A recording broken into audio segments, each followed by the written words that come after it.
sake. Tyakta, renounced. Karmanaha, activities. Tyakta, renounced. Svajana, family relationships. Bandavaha, friendly acquaintances. Translation. Such a sadhu engages in staunch devotional service to the Lord without deviation. For the sake of the Lord, he renounces all other connections, such as family relationships and friendly acquaintances within the world. So Selim, du musst ein bisschen leiser sprechen. So leise wie möglich. Okay. Purport. A person in the renounced order of life, a sannyasi, is also called a sadhu because he renounces everything: his home, his comfort, his friends, his relatives, and his duties to friends and to family. He renounces everything for the sake of the Supreme Personality of Godhead.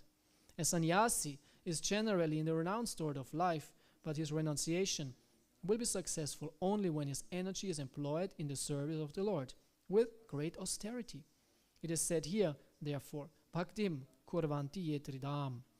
A person who seriously engages in the service of the Lord and is in the renounced order of life is a sadhu. A sadhu is one who has given up all responsibility to society, family, and worldly humanitarianism simply for the service of the Lord. As soon as he takes his birth in the world, a person has so many responsibilities and obligations to the public, to the demigods, to the great sages, to the general living beings, to his parents, to the family forefathers, and to many others. When he gives up all such obligations for the sake of the service of the Supreme Lord, he is not punished for such renunciation of obligation. But if for sense gratification a person renounces all such obligations, he is punished by the law of nature.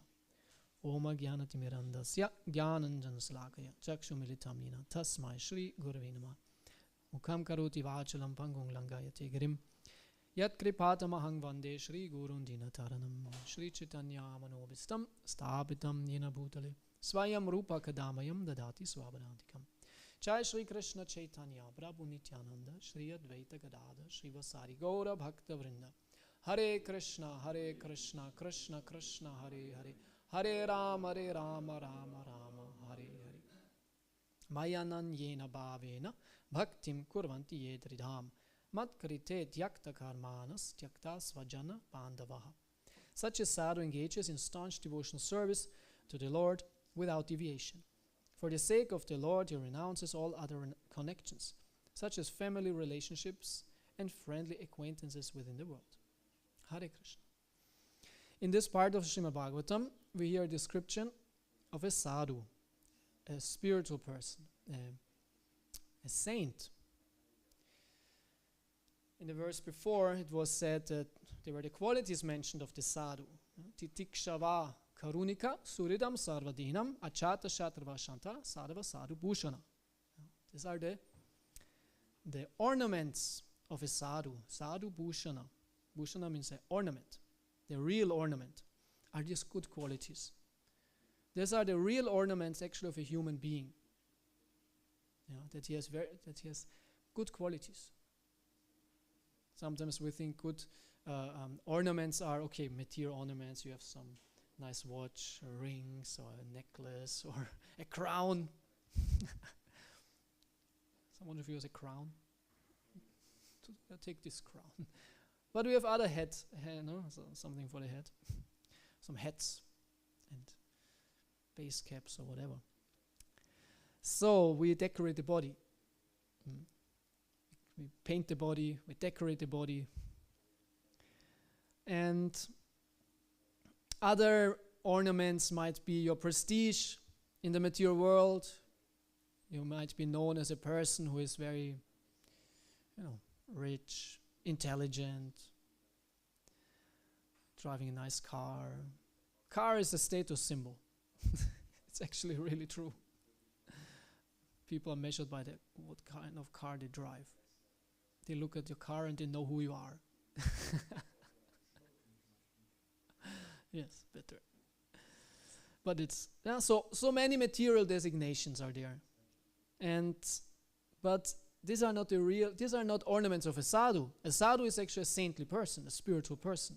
It's a real person in that sense. So what are the ornaments of a sadhu? Are his good qualities? Titikshava means he's very tolerant. Karunika, he's very merciful, and so on. He has such qualities. And in this verse we hear about another quality of a sadhu, is his renunciation. That he's very renounced. And Prabhupada says it's more or less the sannyasi who can really practically apply that. To some degree, of course, Vanaprastha and Brahmachari is also grihastha, but not the grihastha. The grihastha has many obligations. But the sannyasi is free of all that. It's a free lifestyle, but it's only possible if he's detached. Right? If he is not detached, he cannot be a sannyasi because he doesn't want to leave everything and give up everything. As it said here, your family relationships, very difficult to give up. How you want to give up your family relationship? I have no mother, I have no father, I have no wife, I have no children. Live like that, especially if you have them. Not if you don't have them, of course. If you have them, no. A sannyasi has to leave his family, especially the wife. He has to leave the wife forever. He's not allowed to see her again. So, very difficult, or the children. Right? And also the friends, friendly acquaintances within the world. This is not devotee association. Devotee association, friendship is okay, but material association. And also devotee association should be done only for Sankirtan, for glorification of the Lord. Very often we think we have sadhu sangha. We are just because we are in close proximity of a person who has tilak and maybe dhoti or sari. But what are we doing? Are we doing what sadhus are supposed to do? Or are we doing that what the karmis do only in the dress of devotees? Sometimes we think like this. Oh, I'm doing this with devotees, so it's sadhu sangha. We go swimming, we eat some chips, or whatever. I have personal experience of that. In the year of 2006, there was the great soccer championship in Germany. And one of my friends, he said, I'm leaving my house for some days. If you like, you can take over my house and you can watch this game. We were brahmacharis. We were Sankirtan devotees. We were on traveling Sankirtan. We were in this area. And we said, it's okay, it's on the weekend. And we were 3 altogether. And 2 of us, we said, okay, why not watch a soccer game? Who cares? And one of us said, no, he was not into soccer. He was not into it. And he was the youngest of us. He was the bhakta. So we went to his house. We made a huge pasta. That's what Sankirtan devotees do at the weekend. They make a huge pasta with 4 kinds of cheese. Feta, mozzarella, regular cheese, and what else? What was it? I don't know, some 4 cheese. With olives and everything. Huge, and everyone had a plate like that. Noodles and sauce and cheese. Maybe even more. And then we start watching this game, and this devotee, he said, but I don't want to watch this game. And we said, shut up, it's sadhu sangha. Stay here. And because he was the bhakta, he had to believe us, and he had to stay. I don't think during the whole thing he left. So, this is of course not right. It's a bad example. This is not what we are supposed to do. We cannot do things which what are devotees not doing, but just because we think we are devotees, then it's sadhu sangha. It's not. What are devotees doing? What is sadhu sangha? Machita matkata prana budayanta parasparam. Said. Together they enlighten each other about Krishna, they talk about Krishna, they become inspired, they chant Hare Krishna. This is sadhu sangha. So this is spiritual association. This we should not give up. But everything else, all other relationships are given up by the sannyasi especially. And to some degree we imitate a bit, not too much, we imitate a bit the sannyas lifestyle as Hare Krishna devotees. We want to live also very renounced. Because we understand that the material activities, they are leading to nothing. Only to repeated birth and death. This is everything. It doesn't lead to anything. So devotee is very intelligent. He's enlightened by Shastra, by Bhagavad Gita, and he knows all that. So engages in devotional service because he knows this is spiritual, this is for eternity. This really helps. So, to some degree we are imitating this sannyas lifestyle, very renounced. We should be very renounced. And one of the most important principles for spiritual life is sadhu sangha, the association of devotees, which means we have to give up the association of non-devotees. And it's difficult, especially in the beginning. Now for us, for many of us, there's no problem because we have given up. We are living far away from anything of before. It's very easy, no problem. But in the transition phase, very difficult. I remember it was very difficult when I realized that my friends are in Maya. All that what we had, association of the people before, they are simple in Maya and they are not doing me any good. Isn't it? You understand? But at the same time you like them. What can you do, They are your friends. I met so many of my friends on the street on book distribution. And they said to me, come back, what are you doing? We're missing you, we had such a good time. And I thought, yeah, I know, but I cannot. It's over. You have this inner calling, it's over. When you really read Prabhupada's books, when you really understand it and start practicing, it's such a deep feeling of it's over. My material life is over. And I cannot turn back anymore. You cannot turn back. How you want to turn back? You have to really push hard to be as you were before. But you don't want to. It's over. And good. Because of course you think, oh, it was so nice, this was nice, that was nice, but so much unnice things also, isn't it? So much suffering, so many problems, so much mental distress. Devotee lifestyle is very free. It's very happy. It's a happy, simple, free lifestyle. So we have to take this step. We have to take this step towards Krishna. And Krishna will reward us greatly. Definitely. But we have to take this step. Krishna wants to see that we do this step. Especially, this step, in one sense, we can say this is old term used in the Hare Krishna movement, even coined by Srila Prabhupada. Join. Right? We say join. When you come to the devotees, they ask you, and when did you join? Even in German we say, wann bist du gejoint? We don't have a other word for it. I don't know how is it in Russian, if you also say join. But the Hare Krishna movement in Germany is closely connected with the American Hare Krishna movement. We have to understand the German Hare Krishna movement is very old, actually. Actually, when you understand, it's a cultural revolution. It's a cultural change. It's a new culture, which Prabhupada brought. Prabhupada, the founder of the Hare Krishna movement. Where did he bring the Hare Krishna movement? To America. It's where it started. This is where everything formed. This is where the devotees, the new devotees, joined, and they spread it then over the whole world. So a lot is, in one sense, an American Hare Krishna movement.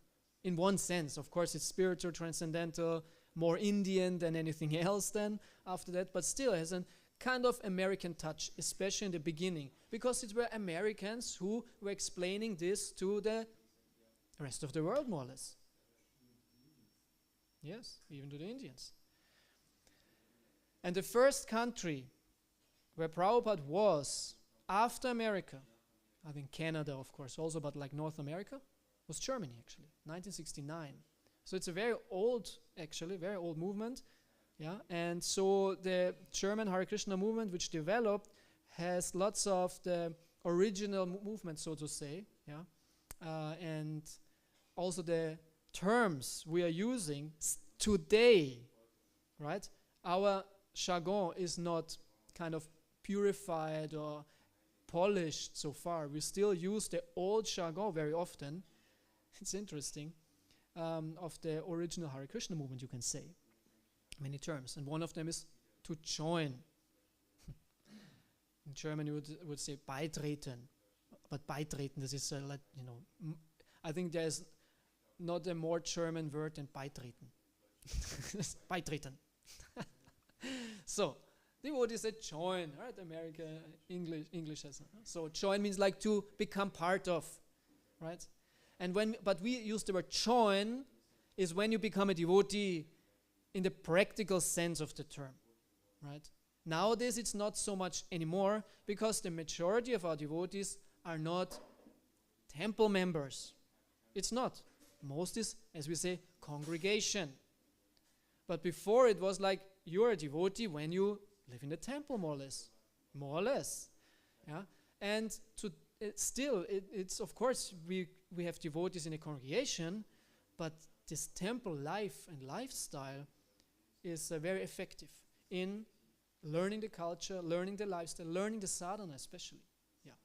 So join means actually when you move in the temple, more or less. When did you move in the temple? When did you become part, right, of the core of the movement? When did you give up also all your old habits? Because when you live with devotees, you cannot be as you were before. You cannot. All that what you did before, you cannot do anymore. Okay, yeah, nowadays we have our smartphones and okay, we bring our Maya with us sometimes.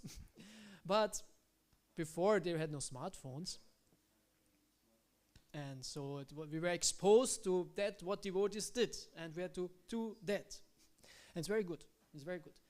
When you can do it, it's good. When you cannot do it, it's good to try it. You will make some advancement, but you will leave.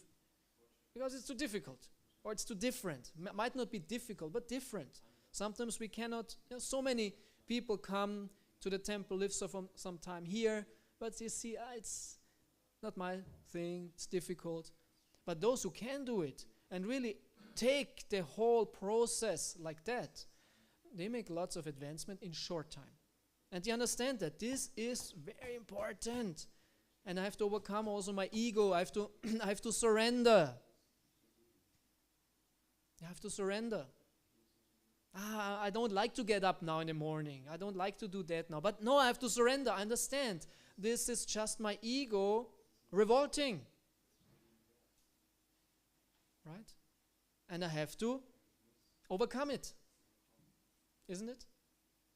This is what makes us strong. It makes us very strong. It makes us very strong when we work on ourselves and overcome it. Because our ego, especially the mind, Bandhur atma atmanastasya enatma vatmana chitaha anatmanastu shatrutve vartetat meva shatruvat. For those who have not controlled their mind, the mind is the greatest of enemies. And those who control the mind is their friend. In the beginning, our mind, not 100%, but maybe 99.9. No, not even that. Depends on how much we cultivate the mind. But to some degree, our mind is our enemy. And when we don't understand that we are not the mind, you have a problem. So that's the thing. We have to understand, I am not the mind. We know we are not the body. To some degree we know, I'm not the body. But I'm also not the mind. So that what the mind wants is not what I want. That what the mind wants is not what is good for me. What does the mind want? He wants all that what he's used to do and to enjoy. So when we join, when this cut comes in our karma, in our Schicksal, kismet, this cut. We might be, physically in a different environment, but the mind is still as before and has his old ways of thinking and feeling. Giant sing Dave. Right? He has his old ways of thinking, how he's thinking, and especially what he wants. He wants the old stuff. But because we are intelligent, we can see that. We can see that, there's a difference between my intelligence, which is to some degree purified or educated, meaning you can judge what is good and what is bad according to Shastra. You know what you should want, what you should do.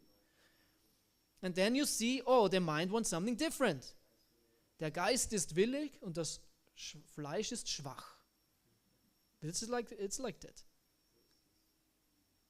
Or more or less, die Intelligenz ist willig und der Geist ist schwach. It's more what we understand. Right?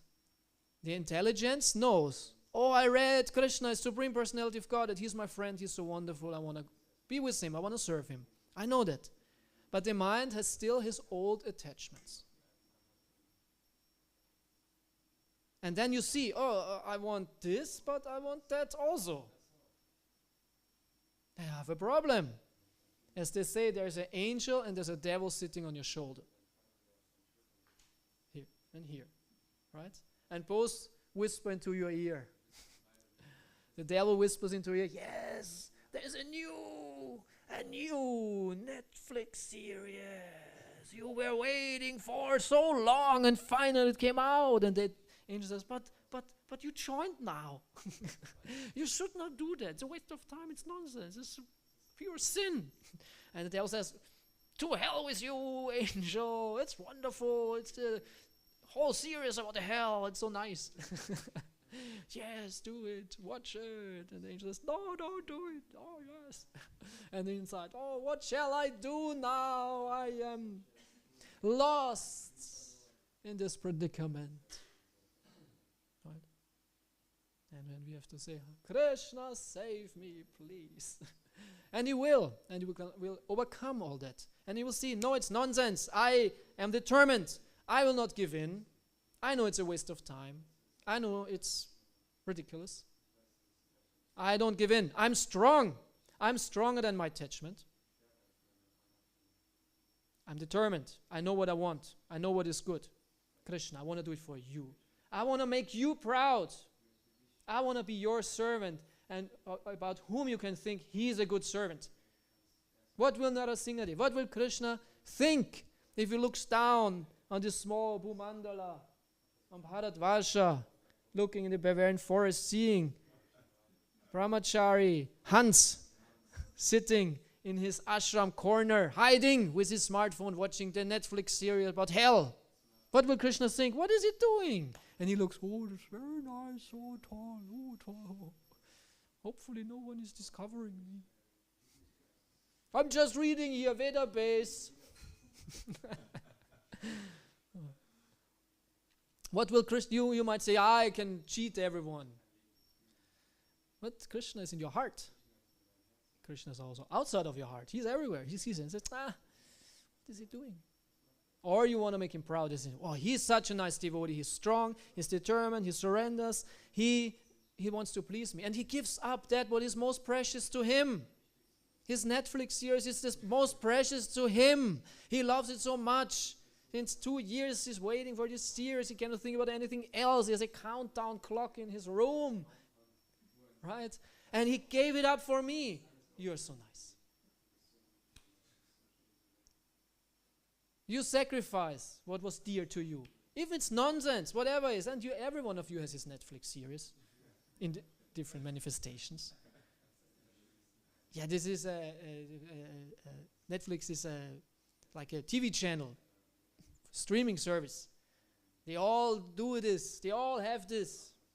Because it offers you everything. Every movie in the world you can watch. On your smartphone. So, everyone has his Netflix series. Everyone has his Maya. And you laugh about the Netflix series, but you have different Maya. And it might be only whatever, some bad habits, some attachment, whatever. We have all our petty, ridiculous, nonsensical, temporary, hellish, small attachments, what we keep and which is so precious to us. And we should give it up for Krishna. Krishna offered to you. Please take it away. I want to be your pure devotee. Prabhupada said, unalloyed devotee. There is no other motivation. There's no tinge. There's nothing. It's just, I'm your bhakta. This is all I am. This is all I am. I want to be your loving devotee. And Krishna loves this devotee so much. So much. He says, I will give everything for him. I do everything for him. I help you. I am his friend too. Then Krishna can go into a relationship. So we have to join with our heart. Of course, joining to the temple community is very good, very important. But it should lead to to join with the heart. To have this inner conviction, I want to be a pure devotee. And I want to get rid of anything what is not pure devotion, as it said here. Bhaktim kurvanti yedridham. He's very determined for bhakti. Whatever is not pleasing to Krishna, I will give up. And I cannot do it right now because attachments are sometimes strong. So I will work on them. I will work on them. And very good is if you have association of sadhus, of devotees who went that way, who reached this consciousness already, because then it's very easy to see your own anarthas. When you hang out with all your Netflix, ganja smoking friends, you think you're the greatest sadhu. Because in comparison to them, you are like avatar. You feel yourself, oh, I'm the saint here. They called me prophet. True. Before I joined, they called me the prophet. Yes? Yeah. So, but then you come into the association of devotees. They will not call you prophet. What, you want to go back? They don't call me prophet. They do. They appreciate my glories. Yeah, in the association of devotees, you come, you have to leave all your prestige and honor, what you think about yourself, right? Especially in the association of advanced devotees. It's very clear who you are, what you are, where you are. And if you're not humble, you cannot stand it. But if you're humble, you're very happy to see clearly what's your position. And then from there, you work on it and you become a sadhu too. This is the mission of life. And we should take it very serious because life is very short. Time is clicking, ticking. Any second, every second gone. Forever. Missed opportunity. It's dramatic. It's very serious. So devotee knows, my time is very limited and precious. And I don't want to waste it for nonsense. I want to use it for Krishna. And as it said, we are highly rewarded for that. We can go back to the spiritual world. It's so great, it's so wonderful, it's so amazing that we cannot even imagine what the spiritual world is. And this is very often the reason why we are not determined enough to get it, because we have no clear understanding of it. The more we understand who is Krishna, what is his world, the more you want Krishna, want to be there, obviously. Yeah. So we want to use our time studying Shastra, practicing, and strengthening our desire, our determination to become pure devotees, to go back to Krishna. And it's a long and windy road. Yes, with many ups and downs. But the closer you stick to the devotees, the easier it gets. Alone it's very difficult. The old example, right, of the straw. You have one piece of straw or like a stick. It's very easy to break. But 20 or 50 or 100 of them, impossible to break. So we have to understand I'm very weak. I'm very weak. The smallest slight attack of Maya takes me away. Right? I'm so easily deceived. I'm easily, manipulated. The mind is so strong. And his desires are so strong, and they are calling, do it, do it, do it, do it. It's wonderful, it's great, until you believe it. Yes, it's great, I will do it. I'm a servant of my mind. Whatever you do, my mind, I obey. Full surrender. But with help of devotees, of Shastra, all that can be very easily overcome. So it's very serious. Yeah, we want to make advancement. This should be our main mission in life. How can I become advanced in Krishna consciousness? And mold our life accordingly. Very important. And as I said in the beginning, it's difficult. Of course, we join. We're done in the cold brahmachari ashram, lying on the floor, next to 20 other of such guys who snore all night. In the morning you get up in the cold. You know no one. Everyone is looking at you. And, oh, I want to go back to mommy.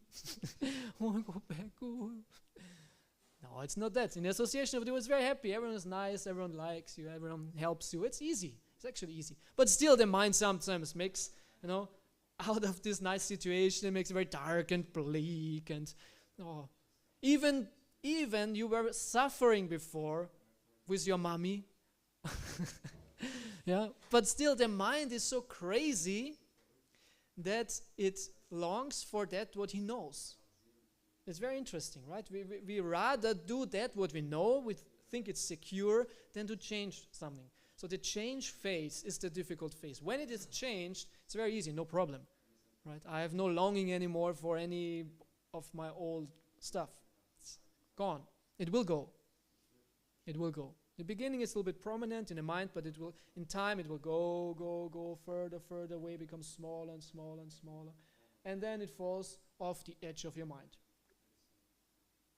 And it's gone. Right. And then you're free. No attachment anymore. It's okay. Purified. So this to join is very, very important. To live with devotees is very powerful, very powerful. And they help, devotees help. You need also good relationships that you can tell your problems to devotees. Because as long as they stay inside, they seem to be very dominant and strong and big. But when you tell them, then they kind of shrink. And you yourself think, man, this is what I was afraid of. This is what I'm attached to. It's ridiculous. But in the mind, it's like, it's like a monster, dictating you. And then, oh yes. But then goes out, small worm of your anartha. The mind is like this lens. Yeah? It's like a lens, lens, and a loupe. And makes everything very big. And wherever you put your mind on, makes it very big. Der Mind, macht aus einer Mücke einen Elefanten. Very often, someone just looks at you a little bit and is like, oh, he hates me. He hates me. Oh, he hates me. I'm such a bad guy. And then, I hate you also. Or someone tells you, oh, please, can you wash the pot? Who are you to tell me to wash the pot? Yeah, the mind, the ego. And this is one of the signs of the sadhu, as we heard, Titikshava, Karunika. Titikshava is very tolerant. They were nailing the Lord on the cross, they say. And he was not complaining. They were beating Haridas Thakur, and he was not complaining. We complain if someone just, touches us a little bit bad. Oh, how dare you touch me? Right? So the devotee is very tolerant. He has not this ego anymore. It's a very wonderful life without this ego. So the mind makes everything very big. He makes out of a fly a huge elephant. Aus einer Mücke einen Elefanten, sagt man. Aus einer Mücke einen Elefanten. So we have to learn to control the mind. And unless we do that, the mind is our enemy. As it said, Bandur Atmatmanastasya. Yen Atma Evatmana Chittaha. It is your enemy. The mind is your enemy. So lifestyle with devotees, sadhana is very important.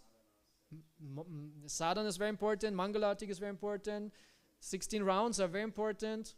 And all that, you conquer your mind, you conquer your nartas, you see through it, you become a yogi, become empowered, become enlightened. You get actually enlightened. Daily sadhana, very important. Without that, forget it. It's called Brahma Muhurta, the most precious hour in the day. And you sleep. But I am a great sadhu. What kind of sadhu? Cannot make advancement. Prabhupada said, there's a test if you get up in the morning. Starts already early. But when you do it, you conquer your mind, a sleepy mind, and you are fresh out of the shower. You feel, I did it. It was great. Easy. Tomorrow again. Yes, it's powerful. It's very powerful, and it gives some confidence. I can do it, and tomorrow again, and tomorrow again, and tomorrow again. Very powerful. And then you taste the early morning hours in your meditation. You taste, you understand, this is the most wonderful time. You chant Hare Krishna. Krishna is so present. But how can you do that? I always forget who it was. Jefferson, I think it was Jefferson, who said, early to bed, early to rise makes a man healthy, wealthy, and wise. The woman thinks now, it's the man. Okay, it's okay. Not for me. Woman also. Man means also woman.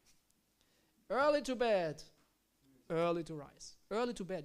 This is actually even more difficult than to get up early in the morning to go early to bed. Especially for the grihastas. In the brahmacharya ashram, it's okay. 9 o'clock, Sendepause, Ruhe. But for grihasta, it's difficult. So go to bed, 9, 10 max, better 8 o'clock. It's easy to get up in the morning. And then what he says, makes healthy, wealthy, and wise. Healthy, wealthy, and wise. So in this discipline, today in the morning when I was chanting Japa Eksha, somehow or other I was thinking reflecting about myself, and I saw myself before I joined when I was in university and all that. And somehow or other I was thinking, was I actually intelligent? Why didn't I make it at university? Am I stupid? No, I wasn't stupid. I was just damn lazy and undisciplined. It was just that. Not stupid, but just, I made no use of my intelligence, so to say. Undisciplined. Where do you learn discipline anyway? What is the word anyway? Who cares about discipline? It's not cool to be disciplined. Huh?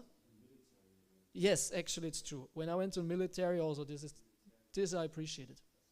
Because I learned a bit of discipline. But the real discipline learned in a temple. Discipline. We need discipline. This makes us very, it polishes the shining jewel of our heart. Brings out the good qualities. Discipline. That's very important. Discipline is very important. We don't want to be lazy. We don't want to be crazy. We don't want to be useless. But when we are not disciplined, even you're super intelligent, you're very you're very handy, you're very talented, and you're not disciplined, it's of no use. So we need discipline, and it starts early in the morning. This is the test, probably this is the test. So a spiritual person is getting up early in the morning. So simple. How does it? It's simple. The principle is simple, but the application is difficult. And that's why I was never getting up at 4 o'clock or 3 o'clock in the morning or something like that. Who is doing that? My how's it said?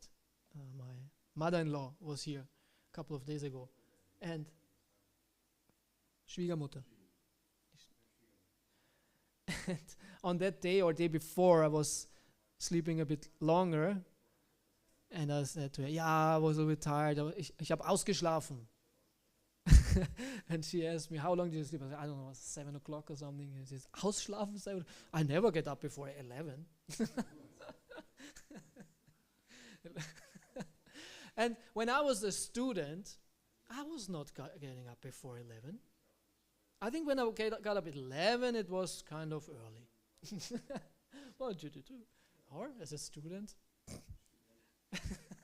Maybe I was a little bit strange student. I don't know, but yeah. Anyway, so we, this is the discipline to work on ourselves. Yeah, and it's very good. The lifestyle of the goodness, and it's very easy from there to go to the transcendence. That's what I wanted to say. When I was before, I was never getting up. The first time I got up early in the morning or for Mangalartik was actually here in Simhachalam.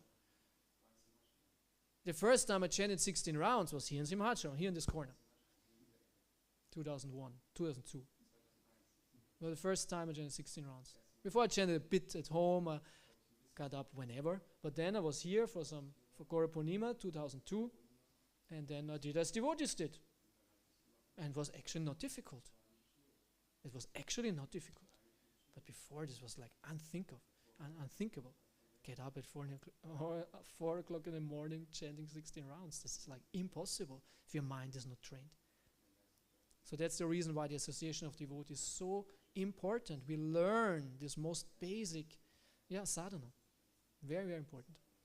So if you can do it, of course, most of you are temple devotees, but also for those online, whoever sees that, who know. If you can do it, live for some time with devotees, do it. Very important. This is our spiritual military training. Before it, everyone had to go to the army. It's very important. And when you wanted to marry, you went to the father of the supposed wife, and he asked you, okay, my dear son, where have you served? And if you said, oh, ich war untauglich, in German say untauglich, he said, you will definitely not marry my daughter. Out. Where have you proven yourself? So, where have you served Krishna? In which temple? On which streets did you distribute books? Where did you learn to worship the Lord? What is your qualification? Yeah, I watch some YouTube videos and I cook. I cook vegetarian. I don't eat meat anymore or something. Nice, definitely. Don't think I undervalue your commitment, but you can do definitely more. Everyone can do more. Everyone can do more. Way more, and do way more. You're way more happy. Definitely. So, let's get our acts together and do more, be more determined, be more surrendered, be more Krishna conscious. And that's ecstatic.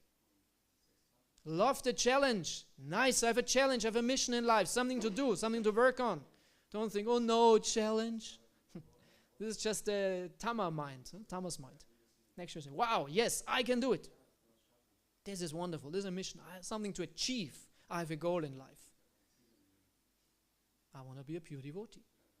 So how can I be a pure devotee? Then you ask the devotee, what is a pure devotee? What shall I do? How does it work? I want to be like this. Very powerful. I want to chant purely the holy name. I want to use every day for Krishna. I want to study the Bhagavatam.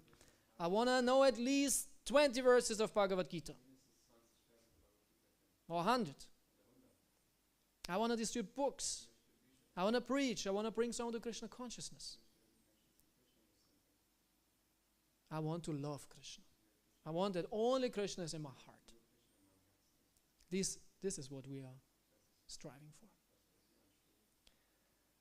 Hare Krishna.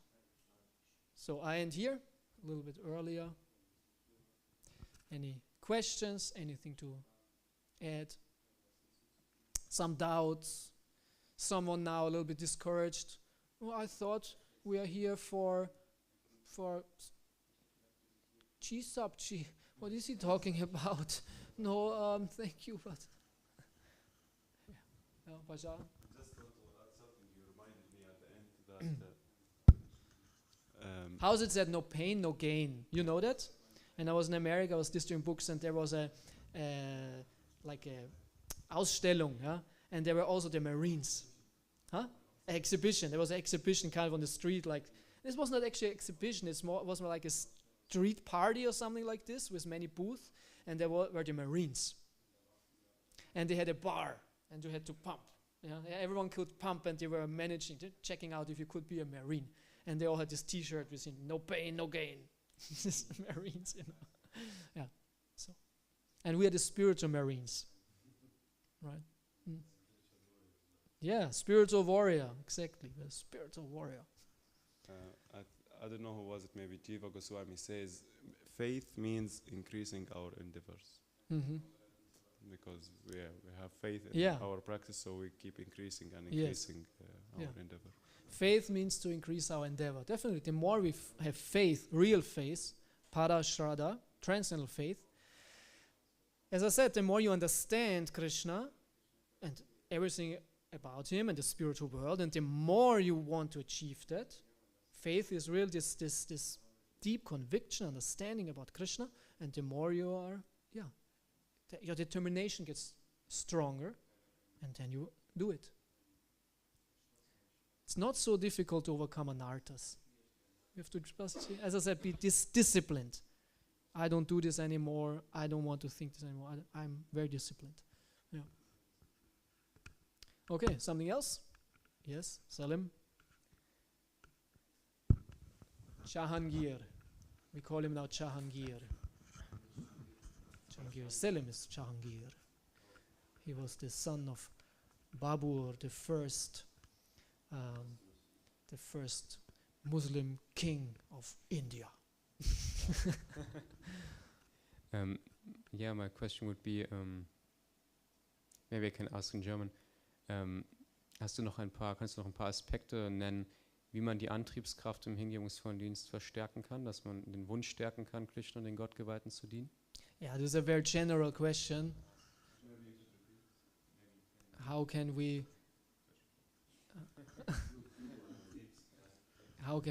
increase our, as you said, determination, our dedication to become devotee, to be Krishna conscious, to desire and all that. Yeah, it's a very general question. And these how questions, in the past, devotees always answered in the same way. Mangalatik, 16 rounds, Association of Devotees, Srimad Bhagavatam, Prasadam, book distribution. The process itself works, right? It's really like this association of devotees. All starts with sadhu sangha. Shraddha at first, faith, and automatically, when you have shraddha, sadhu sangha, association of devotees. The first is shraddha. You read the books, you hear about Krishna, and you believe it. It's crazy actually. How can you think that God is a blue boy with a flute and dancing and playing with cows? No, it's just, but you believe it. You believe it. Right. So, okay, we believe it. Krishna is on our heart. Yes, we read about him.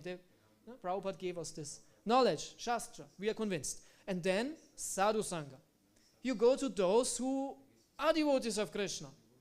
And then, bhajana kriya. Then starts the practice, the bhajan. Because they tell you, oh, please, can you clean that? Can you do this? Come to the Mangalatik, chant Hare Krishna. So often, we have guests here. Right? Guests here, and they stay for some days. Recently was actually the mother of one of our devotees was here. And I was actually amazed. The mother of one of our devotees. And one morning, I was chanting there. She was sitting there. I think she chanted 16 rounds. She was sitting like this with a chapa, chanting as long as I did. Probably she was not so fast, but she chanted like the whole chapa time. Next morning, she comes again for the Mangalartik. She has already sari also. She has a sari, right? And this is so often for the ladies and also for the Prabhus, but often for the ladies tell them, oh, why don't you dress in a sari and come to this? And yeah, of course. And in a couple of days, they are, complete devotees. Yeah, she wanted to come for one day, but she stayed for 2. Yeah. So this is the transforming effect of the devotees. And it might not be that you immediately have a sari, a dhoti or tilak, but inside, it works on you. So it's very purifying. It's very important to stay in this purifying fire of the association of devotees. So then, sadhu sangha, bhajana kriya, you worship, you chant, you do all that with the devotees. You don't come here to watch Netflix, right? To come for the devotees. And then, Bhajana Kriya, then comes Anartha Nivritti. Anartha Nivritti means the purification of the heart. Because if you serve Krishna, the impurities will get purified. It comes out. It becomes revealed. It goes away. It's a struggle because, of course, you hold on to your stuff, but Krishna rips it out when you keep chanting. Very good. So, and then comes Nishta. When the anarthas are gone, all these distractions in your mind, you can very steadily practice Krishna consciousness. You don't have any hindrance anymore, no distractions anymore. And if you do that, this nishta, this determination, then comes the wonderful effect of, it's called ruchi. And ruchi means taste. Krishna consciousness begins to taste really nice. You will be very happy. You read the books and wow, it's nectar. You chant Hare Krishna, it's nectar. You are the kirtan, you have darshan, you experience the spiritual essence of Krishna consciousness. Oh, it's so nice. And when this ruchi intensifies, what comes then? Krishna asakti. Krishna asakti. You are attached to Krishna. You cannot live without Krishna anymore. It's not possible to not chant Hare Krishna. Oh, I will not chant today, or I don't think about Krishna, I will not read you. You are attached to Krishna. Krishna asakti means you're attached to Krishna. You need Krishna in your life. It's not possible that you don't serve Krishna. And when this becomes intensified, comes bhava. And bhava means you fall in love with Krishna. Yeah, verliebt, this is in German as well, it's verliebt. And when this bhava becomes mature, then it's pure love for Krishna, prema. So this is the process as Rupa Goswami explains, from Shraddha to prema. This is the process, how it works. Right? Okay, anything else? Advaita Sima?